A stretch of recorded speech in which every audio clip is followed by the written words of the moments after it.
Hi, my name is Barry, and I want to welcome you to the Eldridge Street Synagogue. Es ist für mich ein großes Vergnügen zu begrüßen euch. I don't know if you understand Yiddish. Ich verstehe ein bisschen Yiddish. Okay, so do you know what I said? I extend a welcome to you. Absolutely. Then let me welcome you officially to the Eldridge Street Synagogue. My name is John. I'm your docent. I'm your guide for the day. And let me tell you a little bit about the Eldridge Street Synagogue. I think the most important thing to start with is the fact that this is the first synagogue built in America by Eastern European Jews. This was the major synagogue, the most elegant synagogue, the most desirable synagogue on the Lower East Side when it was built and for many, many years after. The synagogue's origins go back before 1887 when it opened. The origins go back to the 1850s when the founders of the synagogue first established it. Now, the great floodgates from Eastern Europe opened 1880, 1882, when Jews from Russia and from Galicia came either to make a better living or to escape persecution and pogroms.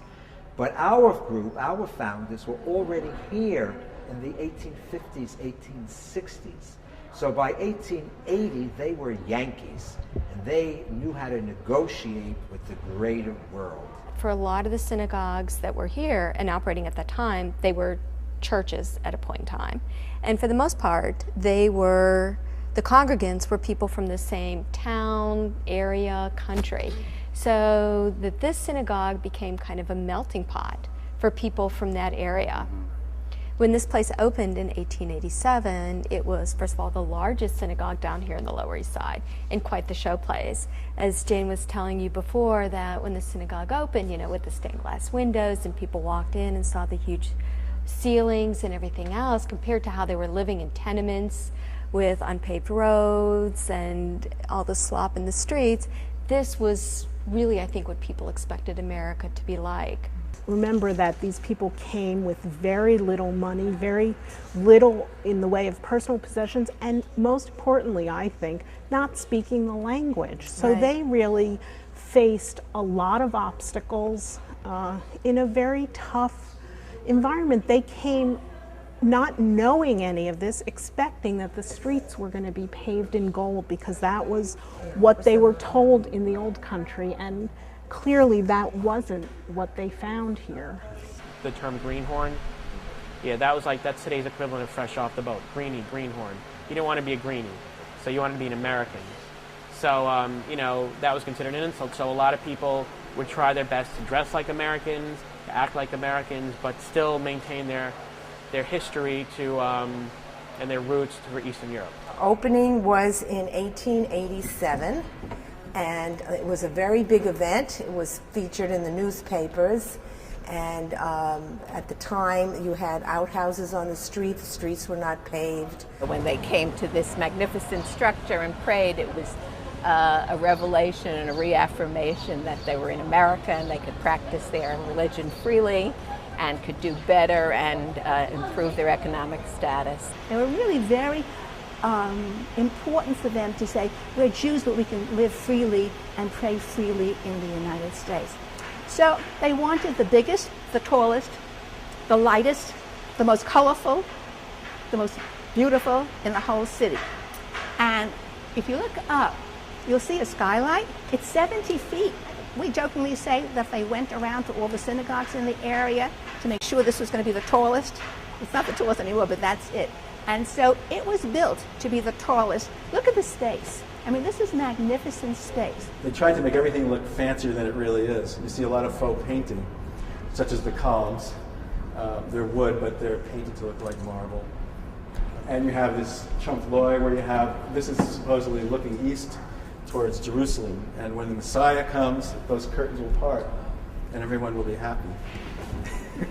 They were also very proud that they had electricity. Look around the Ten Commandments. Do you see the bulbs? Bare bulbs. Aesthetically, not the most beautiful thing in the world, but it told everyone we have electricity. So they put bulbs wherever they thought it might fit. So this is where the Torahs were kept. And I don't know if everybody knows what Torahs are, but those are the scrolls, the Holy Book, the Bible. They were kept up here. And it's sort of the center of every Jew's life. Basically that's why Jews are called the people of the book. They are kept in this very special place in the front of the synagogue. There were 24 of them in here at one point. So what they would do would be take the Torah out of the ark. Ceremoniously, they would walk it down to the bima in the back here. And then you'd put the Torah up on here, and you'd read the portion of the day. And people would come up and do blessings and things like that. And this bima, it's not typically, I don't know if you've been in synagogues, contemporary American synagogues especially, usually this is up in front by the ark. But this is traditional. This is the traditional place of the bima. I like to say because, being the Torah being the center of every Jew's life, it would be in the center of the space, sort of symbolically. Also, the acoustics in here are fabulous, and this would sort of allow the reading of the Torah to be heard anywhere in a synagogue. The big star of the synagogue was the cantor.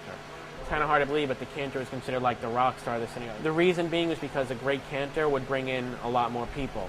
So this synagogue became very popular as a result. Slide your feet sideways. What are you pointing out? Well, can you see? It's beginning to... Undulations? Yeah. Well, if you stand up in that undulation, you will see or feel that you're standing in the footprints of history, because that's where the men stood. And that's where they shackled. And they prayed. And wood is soft. So that these are I love it when I think about the footprints of history. I get very excited, but that's, me. The population in the area and the membership of the synagogue continued to grow through the 1920s. In the 1920s, people began to move out of the neighborhood, and the congregation size diminished. The 30s, we had the Great Depression, and around the 40s, they really didn't have regular services in this room, but they went downstairs where there was a smaller room, and they had services there. In the 1970s, a professor, Gerard Wolfe, was writing a book on synagogues of the East Side, and he came here and he asked to be let into this room. And he wants to get in, and they tell him no. So the following week, he uses a little bit more safe, a little bit more common sense, and he comes back with a bottle of scotch. Now, what I'm telling you is what I heard. It's not in the book, so I'm telling you what I heard.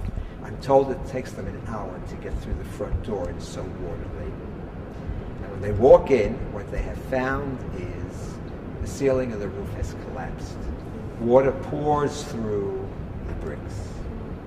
There are pigeons roosting on the railing that's there. So if there are pigeons on the railing, you know it's on the floor, along with the rats.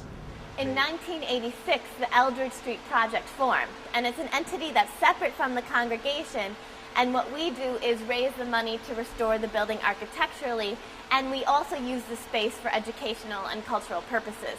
So during the fall and the spring, there's a whole lineup of programs, cantorial concerts, plays, poetry readings, historians coming to give lectures, architects coming to talk about the restoration process.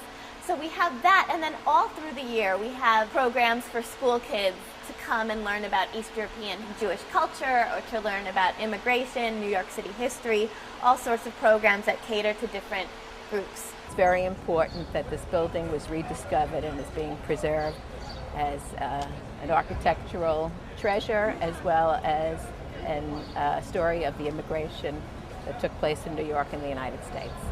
The project does own of signs of the neighborhood in Yiddish. They tell me that some of it's very amusing, where it's transliteration, English into Yiddish, where you would go like laundry. The odd thing is, if you go into Chinatown right now, they have that as well, where they have Chinese characters for English words. Oh, really? And it's just one of those, the more the neighborhood changes, the more it really does stay the same. Like when I first came here, I came here on a tour with my magazine that I work for, and I was just blown away because I walked in here and I felt like I was transported back in time. And that's the feeling that I got. And my grandparents all lived here, and they grew up here, and they, you know, moved out of here, and I kind of felt that connection to them. I'm a docent here, and I volunteer because I like this building, and it's very rewarding to show it to people and talk about it, and have people share it with me. This is a wonderful place. You really have to come back.